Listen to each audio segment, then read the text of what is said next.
Saloon, all designed to meet your entertainment and grooming needs. Bring your family and let your kids splash around in our beautiful kids water park. We are located on Arua Pakwachi Highway in the heart of Arua City. Don't wait. Visit us on www.hotelconfidential.com or call us on 0761 688 181. Step into a world of excellence, comfort and pride with Royal Foam Furniture, crafted to perfection right here in Uganda. We bring you state-of-the-art living room furniture and bedding products at affordable prices. Our wide variety of mattresses include orthopedic, pillow top, spring mattresses suitable for institutions like hotels, and many others for home comfort.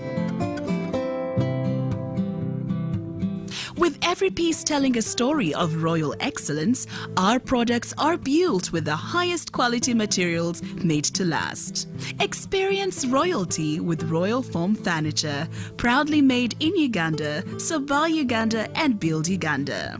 Visit our showrooms at Ginger Road, Chambogo Junction, Bukoto Chisasi Road, and on Victoria Mall, Entebbe, on the first floor. Taxation is a bit complicated, and the only way to demystify it and make it as easy to understand and to comply with is through engagement. Is there a limit to the number of cars a returning citizen is bringing into Uganda?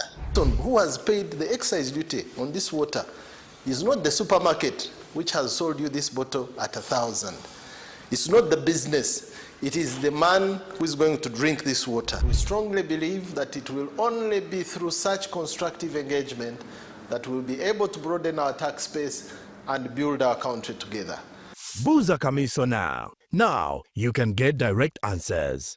Send your tax-related questions via WhatsApp or SMS to 0790-141-887 and the Commissioner General of URA, John Musinguzi, will personally address them. Tune in to UBC News Tonight every Monday and Wednesday for expert insights and clear explanations. Buza Commissioner.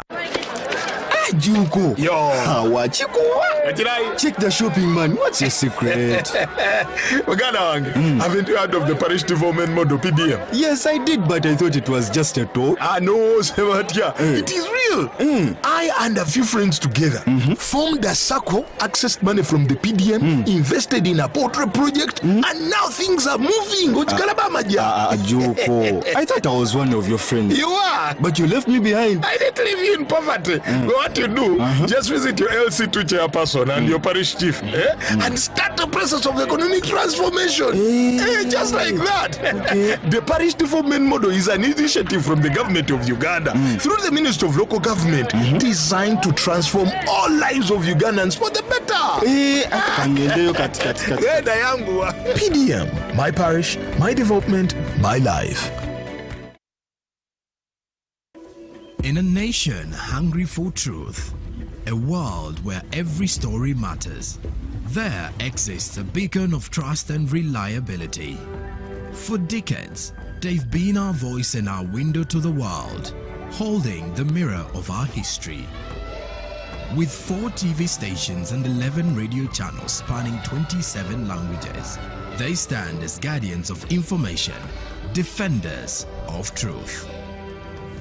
With Maskari Heritage Advantage, they uphold every citizen's right to reliable and free information. Their archive stories shaped our past and illuminate our present. Yet now, as new challenges arise and the world evolves, their mission faces its greatest test yet. Be part of our journey and let's navigate the unknown, uncover the untold, and safeguard our future together. Tune into your public broadcaster, for it is the intersection of trust and truth. Because to UBC, your story, and every voice matters. UBC, inspiring Uganda.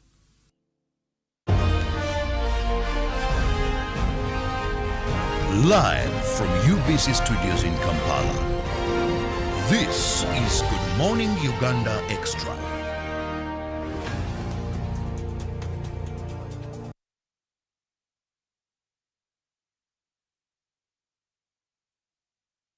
A lovely morning to you, and thank you very much for being with us on UBC TV. Welcome to Good Morning Uganda Extra. This morning, I'm going to be doing politics. To be very honest, we are going to be discussing serious political issues regarding the NRM party. Now, His Excellency has carried on what we call the PDM and Wealth Creation Tours. And as we speak, he's been in Kampala, he was in Wachiso. Yesterday he was in Sarama Road, that is much in the division, that side of Sarama. He was in Rubaga already.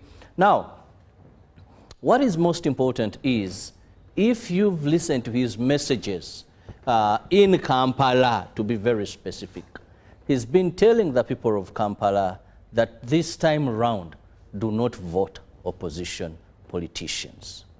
And he's been saying, I remember yesterday he told people that it was the last person to be voted NRM to a bigger position was Christopher Iga. So he was telling the people that you need to send people who are going to communicate to me, who are going to represent you very well when it comes to government programs. Actually, in one constituency, and I think that is for Aloysius Mokasa. See, he said, I don't even know the leader here. So these are things that show that over a time, it seems NRM has not had a victory in Kampala, winning that election to that magnitude. At lower levels, we can say, yes, they have been sweeping youth and what, but when you go to parliamentary, division mayors, and also His Excellency's victory, as in the vote counting of Kampala, these have been a challenge. And now this morning, I have a diplomat, but also a political analyst, a man who writes so much in many dailies. He will write a column today, he will write here and there, and that is Chintu Nyago. Good morning and welcome. Thank you, Mr. Chirabo. Thank you, Mr. Chirabo. Now, it's a pleasure having you after a very long time. Thank you. You've traversed, been moving around Uganda, other parts of the country, yes. ambassador, then back and all that. But now what we want to look at, Chintu Nyago, after reading a few of your columns, I was reading some of your writings in the dailies, more so since this tour has begun, and you are looking at this angle. First and foremost, do you believe Kampala has not been a stronghold for NRM for some time? Well, we are talking about Greater Kampala because Kampala is mixed up with Wakiso, parts of Mukono. In the last elections, what emerged in the last elections between Greater Kampala and also, say, much of in Uganda region in general. Actually, of all the regions, because there are two ways of looking at what happened. Of all the regions of Uganda, the region that gave President Museveni most votes is the Uganda region. That never comes out in much of the analysis because, and I'm saying this based on the statistics of the Electoral Commission. I'm eager to listen to your statistics. So the Electoral Commission indicates in their results that President Museveni in the Uganda region, of which Greater Kampala is part, he got in the excess of 1 million votes. Now there is no other region, either Bukedi or Ankole. Now the second region was Ankole, and Ankole gave President Museveni about 800,000 votes. Now some of these other regions, like say Teso, Bukedi and so forth, you have to add about 4 or 5 of them to get 1 million votes that Uganda gave Museveni. So Mr. Museveni still has enormous or some support in this region. Let me tell you, in 1980, Mr. Obote, possibly in the entire Uganda, got 30,000 votes or less in 1980 elections. And they did not win even one MP seat. The UPC, the government of Obote. And the only seat that they eventually won, in quotes, was that of Samuel Mugwisa, in a place, Chiboga, in Chiboga. Honorable Samuel Mugwisa stood against Dr. Sebuliba, Paul Sebuliba. Sebuliba is an uncle to Major General Mutesa Asira. And I think even Peter Kerim came from his farm. So he had a farm there. He was a pediatrician, very prominent man. Now he was threatened, after winning, he was threatened and he had to run away to exile to Zimbabwe. That's where he went. In fact, that is why Peter Kerim and his nephew, Mutesa Asira, somebody else's nephew, Mutesa Asira, joined the struggle against the UPC government. So after, in fact, and then Mugisa's elections were announced, results were announced about 3 weeks after, when everybody else has been announced. So the only seat the UPC won in 1980 was that one, and it was won through malpractice, really, because somebody had to run for his life, the one who had won, Dr. Somebody. Now, in the last elections, true, Mr. Chirabo, Mr. Museveni got less votes than what he has been getting, but he did get some votes. Not only did he get some votes, he got more votes in the Uganda region than in any other region in the country. So that's a starting point from where we are starting from. Regarding the NRM being a stronghold, you know, before the last elections, many of the division councils, even the central at the apex, at KCC, yes, it was the most councillors were NRM. Even in Wakiso, and Mukono, most councillors were NRM. The mayors may not have been, but most councillors were. So which means that the NRM had support. But in the last elections, there was some turnover. Yes.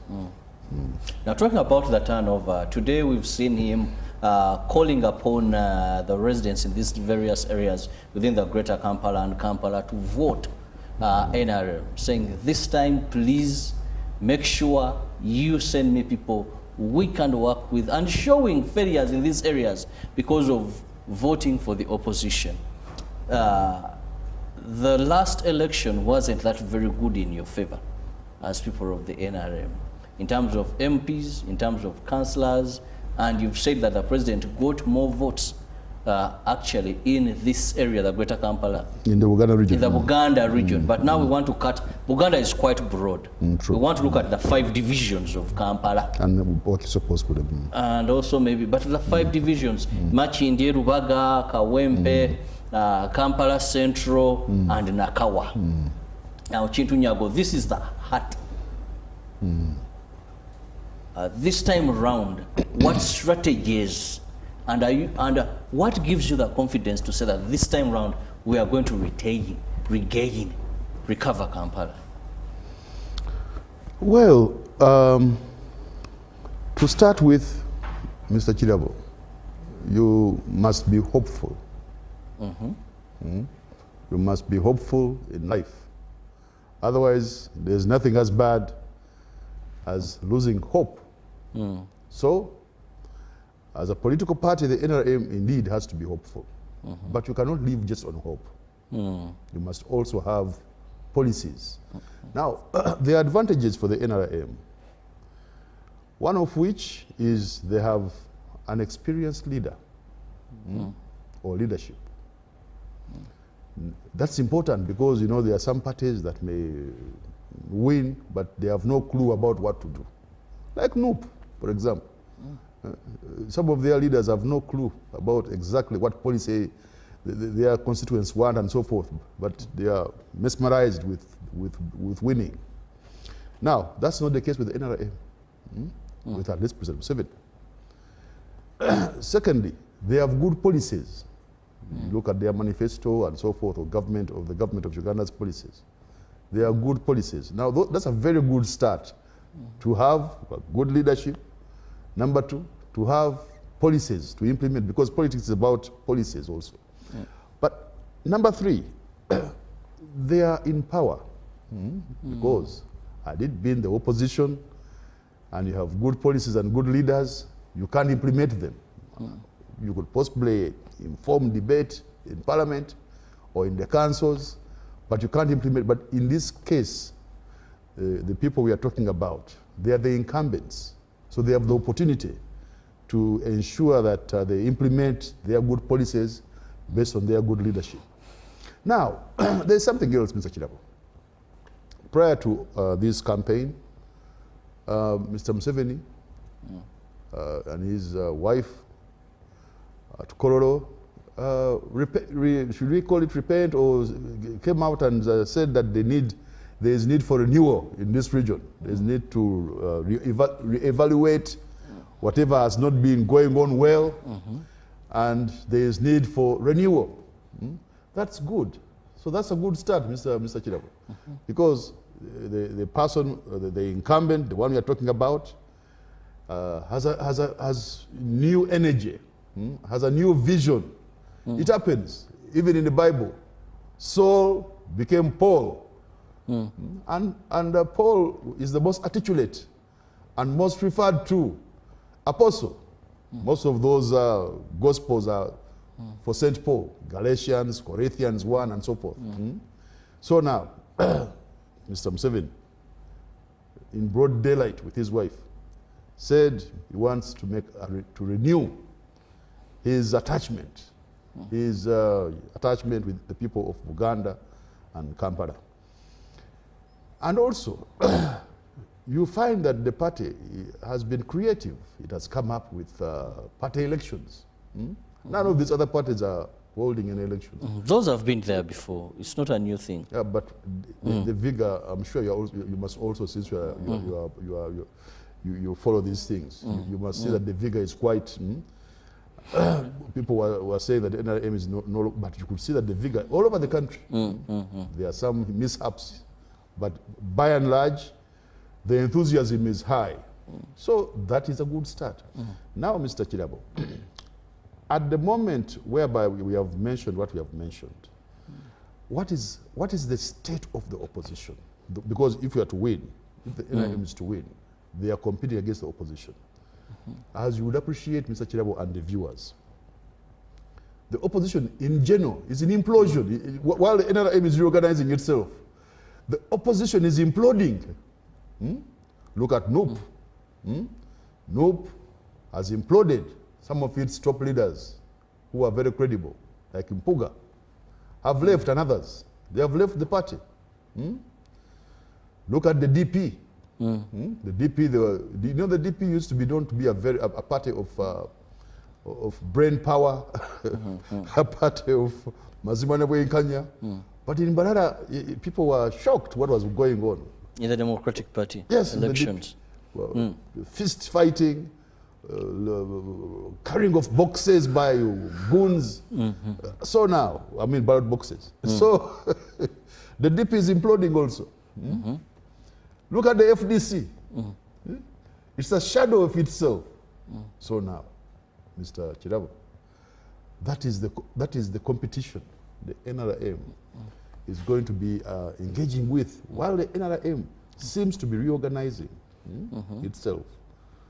And it has a good vision, and the leadership wants to renew its attachment, say, with the people of Uganda. The opposition, on the other hand, seem clueless. They're imploding. I mean, what I'm saying is what has been in the media. You have seen the FDCs, I think they have formed about 3 parties. Munyagwa has formed this one party, I think it's called Common Man's Charter or something. Then you find there's another party headed by, I think, Mayor Lukwago. There's another, and in Uganda, then there's another party which is still calling itself FDC. So you find that, you know, things are, and the DP itself has problems. So the NRM stands a good chance against that. But and then we need to talk about some of the policies, the interventions that they would need to implement. Now, still looking at, you've mentioned the disorganization in the opposition, saying NRM can take advantage of it. But also don't forget that now, Thursday, you're going into what we call the party primaries, which is tomorrow. And usually these party primaries cause a lot of confusion at the end of the day. Yes. We've seen, and we may see, someone who is NRM, after losing, there's a term they usually say, not saying that, literally meaning that my voters, I'm going to tell you what next, what to do next. Now, this person goes home, rests, and comes up and says, because of what happened in this party primaries, we've chosen to support the opponent of this one. And these are practical things we've seen them Chintunyago happening. Now, there is also that phase that you're also going to go in after these party primaries. Whereas also the other side, they even, we've had efforts of saying they field single candidates. We've heard of mergers, the ANT and the PFF, you know, and maybe others are coming up too. So they may galvanize efforts. Yes. Now, Mr. Chitabo, I think the starting point is the primaries that are take place tomorrow. They are positive development in the sense that they are going to renew the party. Hopefully the party leadership would manage them well. That's very important also, so that they are fair and free and so forth, and that there is no fighting. Because we have heard of some mishaps in some places. That should not be the case. Now, that said, the party, it's incumbent on the party leadership to foresee what you have talked about, and much of this can be mitigated, can be managed well through the elections, the electoral process being free and fair and well managed and transparent and so forth. But people, some people are poor losers or whatever the case is. Again, the party leadership should be in the position to reconcile people who, and they have been doing this. They have an experience in this kind of practice. So in case some people have lost out, they can be reconciled one way or the other. And Mr. Museveni and his team, they are quite good at trying to ensure that everybody is brought on board. Now, for the NRM, it is not very likely for credible NRM leaders of substance.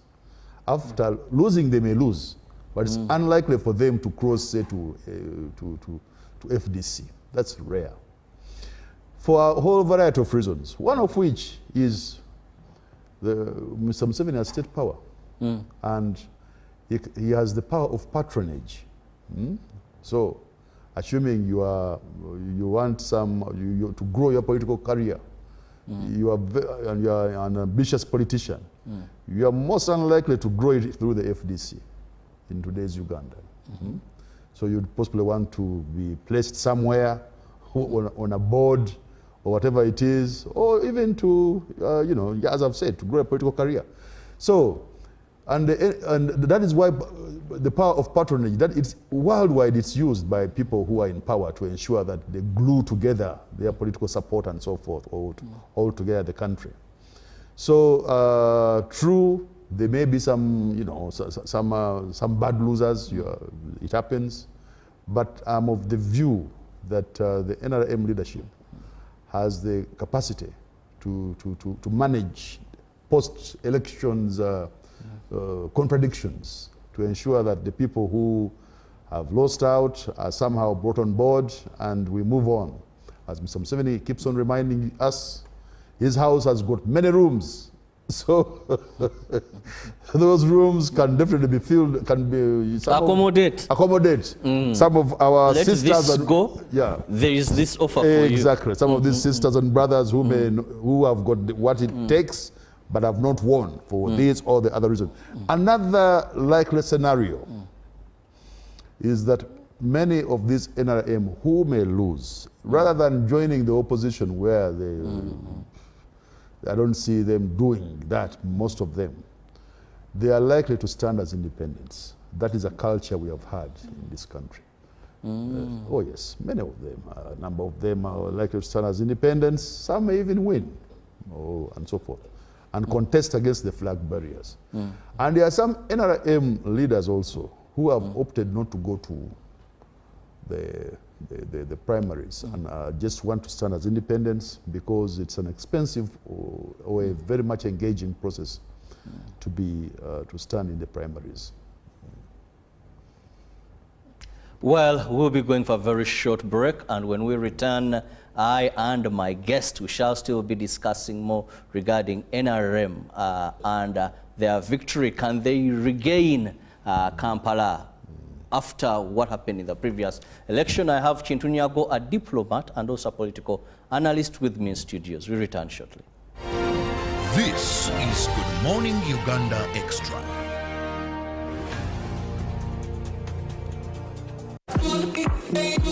When you want to relax your body and refresh your mind, welcome to Hotel La Confidential, Aroa's premier destination for luxury and comfort. The only hotel in Aroa City offering a serene atmosphere, breathtaking scenery. Come and discover our exclusive wellness club with packages that include a fully equipped gym, a rejuvenating sauna, steam bath, and a great sky blue swimming pool. For events, our state-of-art conference halls and versatile event spaces are perfect for hosting shows, wedding receptions, birthdays, and more. Come and enjoy our cinema hall and unisex saloon, all designed to meet your entertainment and grooming needs. Bring your family and let your kids splash around in our beautiful kids water park. We are located on Aroa Pakwachi Highway in the heart of Aroa City. Don't wait. Visit us on www.hotelconfidential.com or call us on 0761 688 181. Taxation is a bit complicated, and the only way to demystify it and make it as easy to understand and to comply with is through engagement. Is there a limit to the number of cars a returning citizen is bringing into Uganda? Who has paid the excise duty on this water is not the supermarket which has sold you this bottle at 1,000. It's not the business. It is the man who is going to drink this water. We strongly believe that it will only be through such constructive engagement that we'll be able to broaden our tax base and build our country together. Buza Kamiso now. Now you can get direct answers. Send your tax-related questions via WhatsApp or SMS to 0790-141-887, and the Commissioner General of URA, John Musinguzi, will personally address them. Tune in to UBC News Tonight every Monday and Wednesday for expert insights and clear explanations. Buza Commissioner. Juko. Yo. What you go? Check the shopping, man. What's your secret? Haven't you heard of the parish development model PDM? Yes, I did, but I thought it was just a talk. No, Sevatia. It is real. I and a few friends together formed a circle, accessed money from the PDM, invested in a portrait project, and now things are moving. Juko. I thought I was one of your friends. You are. But you left me behind. I didn't leave you in poverty. What you do, just visit your LC2 chairperson and your parish chief and start the process of economic transformation. Just like that. The parish development model is an initiative from the government of Uganda through the Ministry of Local Government designed to transform all lives of Ugandans for the better. PDM, my parish, my development, my life. In a nation hungry for truth, a world where every story matters, there exists a beacon of trust and reliability. For decades, they've been our voice and our window to the world, holding the mirror of our history.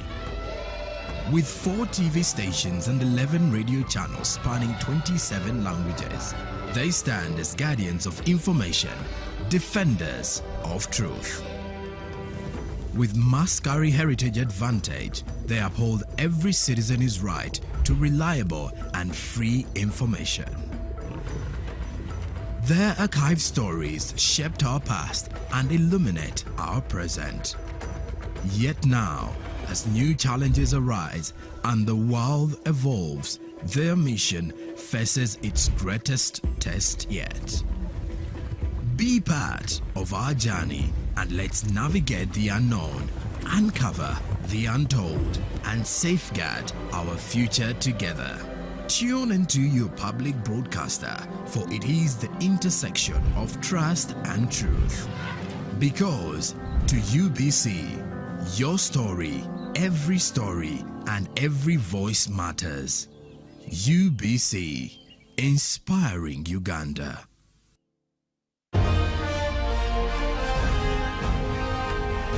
Live from UBC Studios in Kampala.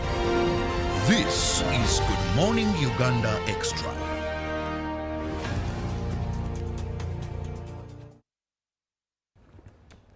Welcome back from that break, and thank you very much for being with us on UBC TV. I'm still with Chintu Nyago, who happens to be a diplomat but also a political analyst, and you're looking at how best NRM can regain Kampala. Now we are looking at levels. Yes, we've just had the youth and special groups in elections where NRM has really done it. It's performed very well, we must say, in terms of victory. But now I want to look at higher positions, division mayors. I want to look at presidency, members of parliament, the 5 divisions, this center. How can NRM? Now I want to bring in my guest this morning.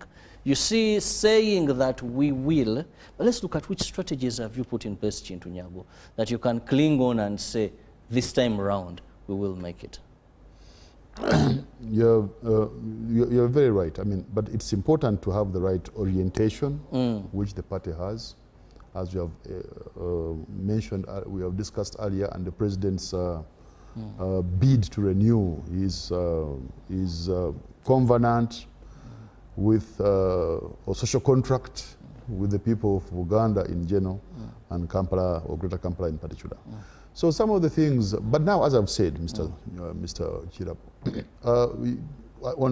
to his advantage, Mr. Museveni, he is in power. Well, to his advantage, number one, he's an able leader. Number two, he has experience. Number three, they have got good policies. Number four, they are in power. Now, having state power. Now, having state power is important because that is the tool you use to implement your policies. You may be very good if but you are in the opposition. But those policies may not be implemented because you don't have the tools, the state or the mandate of the people and the state to implement your policies. Now, Mr. Museveni has that. Now, some of the policies that need to be fine-tuned to ensure that the good policies, to ensure that the people of Greater Kampala benefit, are the ones like, say, PDM. He himself has been mentioning it. You know, the PDM policy targets parishes, which is good. But it's important to note that not all parishes are the same. For example, in rural areas, a parish has about 6,000 people, 7,000, between 6,000 and 7,000 people. In, say, Kawaida or in Ishaka. However, in Greater Kampala here, it's not unusual for a parish to have 100,000 people. I was told at one time by a friend of mine who stood in Lubaga North called Tindiewa, that one of the parishes called Lubia had about, at that time, about 10 years ago, had about 150,000 people. Lubia is where you find Masanafu, you find Namungona, that side. So that parish clearly had more people than a number of districts, than say Buvuma district and Karangara and Liantonde. So now, if you take the same amount of money to that parish, you are going to take to Kavera Maido, where the parish has got 6,000 people, to Rubia parish, which has got 150,000. That is why when Mr. Museveni goes to those parishes in Greater Kampala, say in Wakiso and so forth, people say the man has been stolen, because the impact is not felt. So what's important is to have a new orientation on how to implement the PDM. And I think rather than just targeting the parishes, we should look at the people in the parishes, what you can call the per capita formula, and then you target the number of people, that this number of people, say 100 million shillings. So per capita. So if we can use the per capita formula to implement the PDM in Greater Kampala, in Nabweru, in Kira, and so forth, definitely the impact would be there. And I can assure you, Mr. Chirabo, as night follows day, the support of the NRM would go through the roof. because now the impact would be there, because the money would be targeting the population, the number of people. So as night follows day, definitely, the people would follow suit, and support the NRM. Now also issue of service delivery. We need the issue of service delivery. You find that one of the key issues that is really affecting the people of Greater Kampala, you know, when people talk about Greater Kampala, so Kiswano, whatever, they say it's very developed, this, that, but that's just part of the story. We have a phenomena of poverty also in Kampala. And let me assure you on one thing.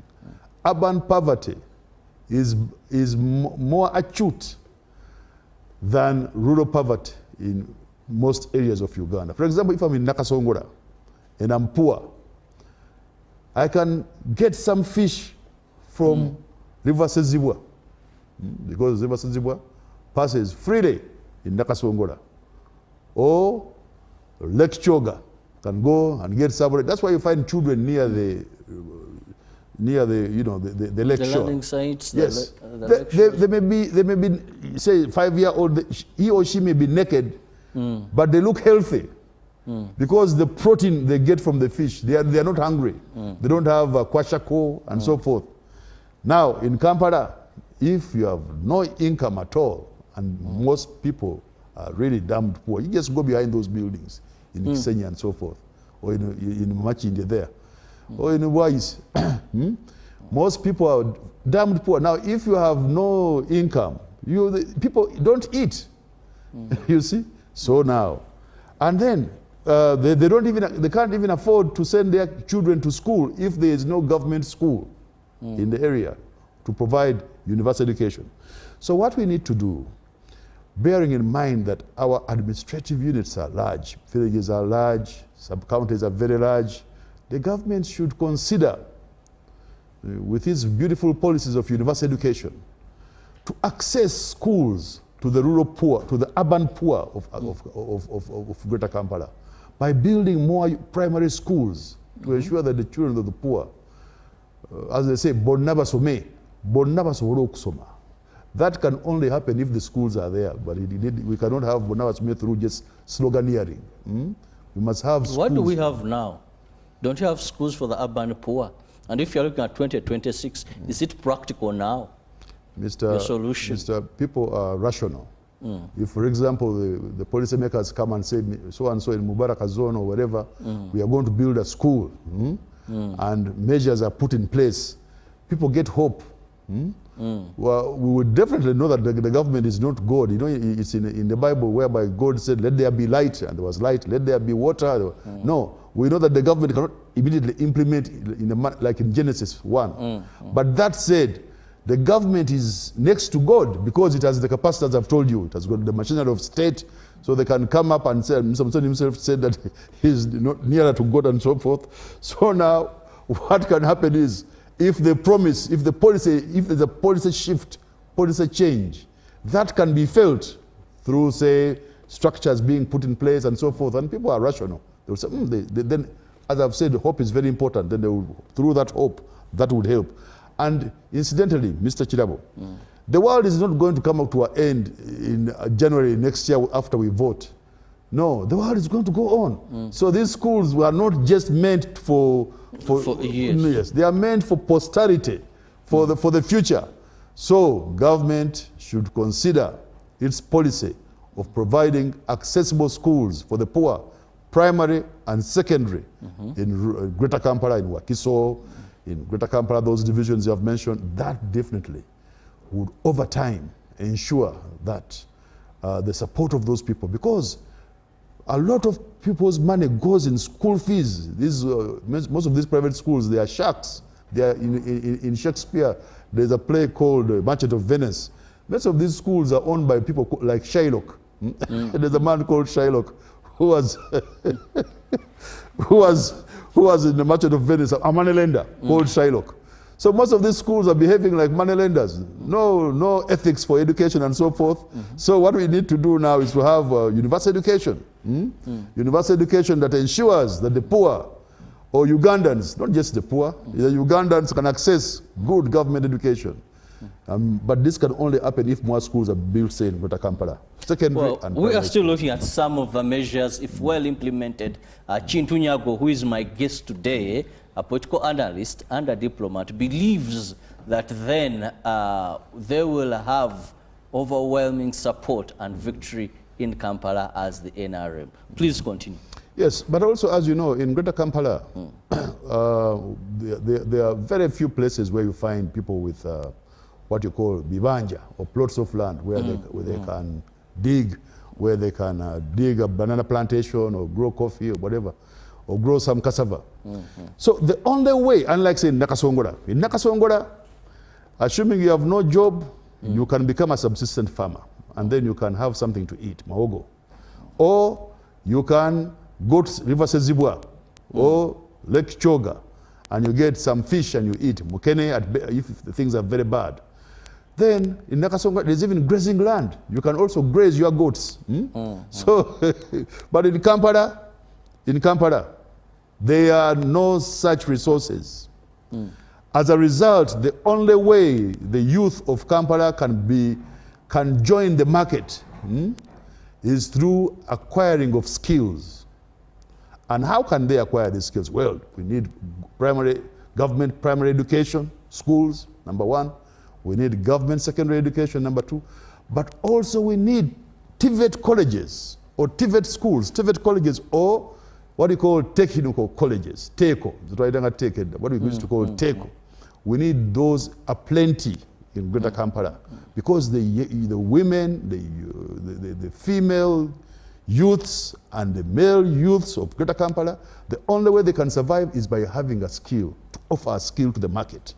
And these skills can be acquired best through TVET colleges. So most of these divisions must be given, the government should consider constructing TVET colleges in those divisions. And most of these old sub-counties in Wakiso, like Machinde Sabagabo, Sanji, Chira, there must be TVET colleges there so that the youths are trained into this 5G, this modern life, whatever, computers, so that they are useful also to the economy of the country. Incidentally, Mr. Chirabo, you may not know, Kampala, it was, experts pointed out some time ago, there's an article which I should have brought for you, that Kampala is the youngest city in the world.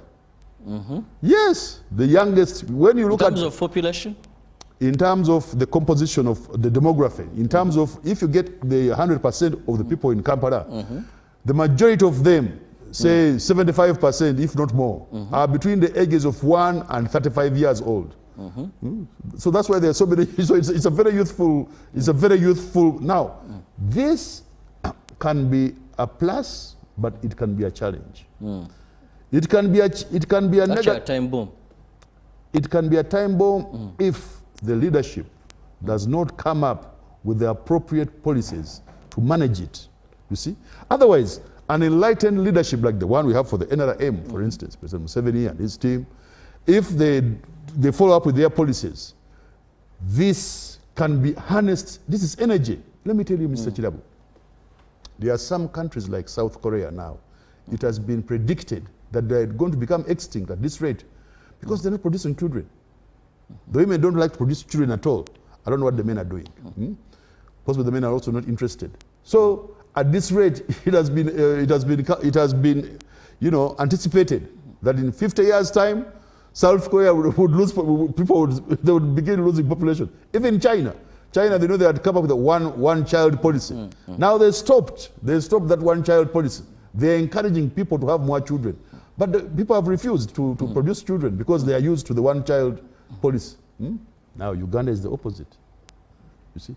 Now, Mr. Chirabo, you cannot have development without people.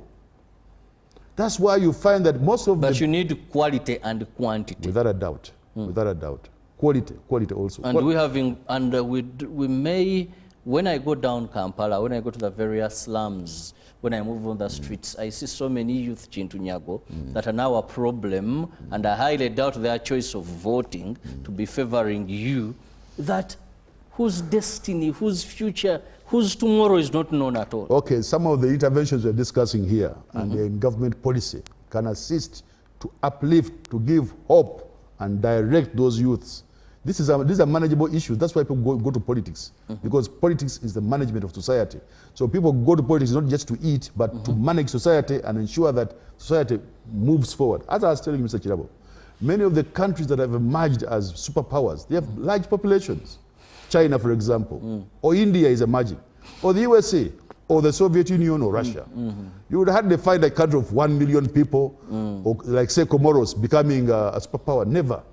So now Uganda, which is likely to have, in the year 2050, 150 million people, should plan to have quality. For example, Japan. Japan has no resources. There is no oil in Japan. There is no gold in Japan. There's nothing.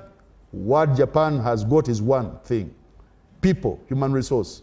They have invested in their population. Even South Korea, they have invested in their people, and now they have power. So now even Uganda, this resource of people, the children, the youths of Greater Kampala and elsewhere, we should provide them skills through TVET colleges, through university education, primary and secondary, and we would turn Kampala, which is the youngest city in the world, into a city of energy, production, development, and Uganda would become a world power through that in part.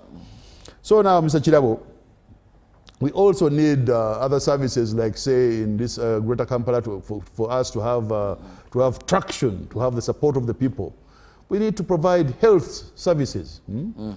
For example, you go to Lubaga Division, we need a government general hospital there. There's no government general hospital in Lubaga Division. There are hospitals, like say Chivuli or like Damirembe and Zambia, but those are not government hospitals.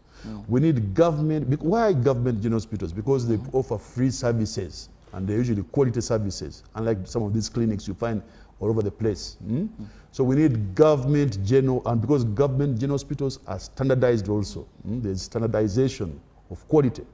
So we need government general hospitals, like say in Lubaga, there should be a government general hospital. And in Wakiso has hardly a government general hospital. The hospital they have is in Entebbe. Now how can somebody move from Maya or from Wakiso itself to go and be treated in Entebbe grade B? That's very far. So we need about 4 or 5 hospitals in Wakiso on the major arteries there. And other, what we call health centers, 4 and so forth, to ensure that the people, through primary health care, to ensure that people access health.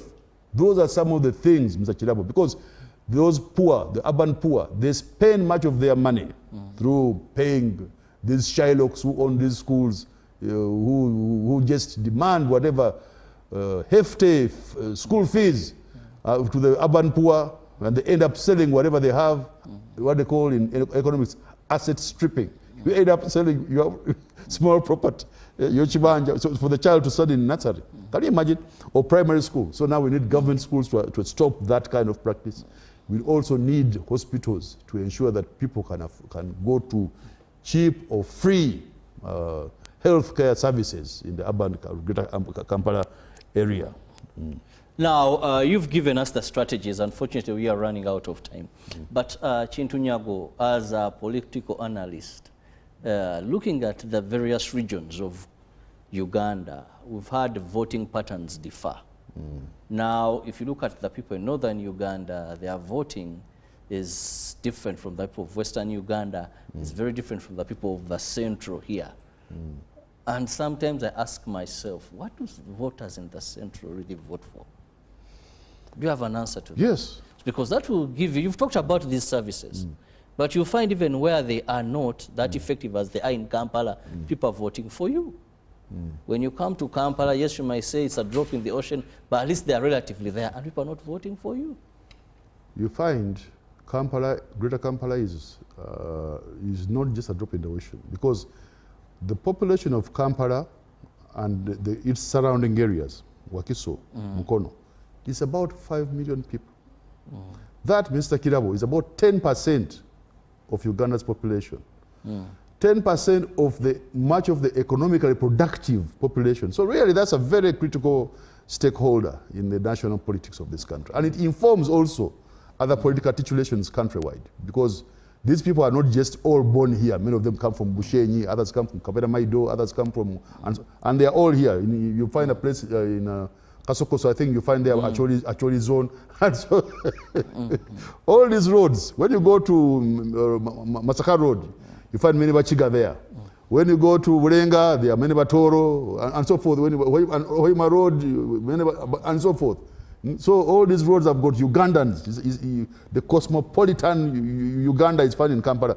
So it's important. Now, it is not true, Mr. Chirabo, that urban centers don't vote for the incumbent government. No, CCM is winning Dar es Salaam. The ANC wins much of South Africa's urban centers, and so forth. Even in Kenya, I think Uhuru Kenyatta's party won Nairobi, and so forth. Or Raila Odinga wins Kisumu all the time. So why do they win? They win because of service delivery and good policies. So if we must offer service delivery to these people. Now also, in Greater Kampala, what also needs to be done is to create more constituencies, because the constituencies, parliamentary constituencies, because the ones we have are very big and dysfunctional. You find a constituency of 700,000 people, 500,000 people. Like, for example, Segona's constituency is about 600,000 people, or Nganda's in Chira, 500,000. So that's a dysfunctional constituency. They should be manageable like the other constituencies in the country. That would ensure governance would be enhanced, and even the NRM would get more members of parliament if we have got more constituencies in Kampala, and people would be happier. Now, let me just have your parting shot. My parting shot? Thank you, Mr. Chirabo, for inviting me. And I would like to invite the viewers for having followed the program. And as I've said, we are on an optimistic note in the NRM with the good leadership of President Museveni and the good policies of the party. I think if we follow up on some of these things, we are going definitely to win. Or at least we are on the upward trajectory. More or less, as I've said, when the others are imploding and they are neither here nor there. I thank you very much for inviting me. Thank you so much for turning up. Have the best of your day, and thank you for being with us. See you tomorrow, God willing.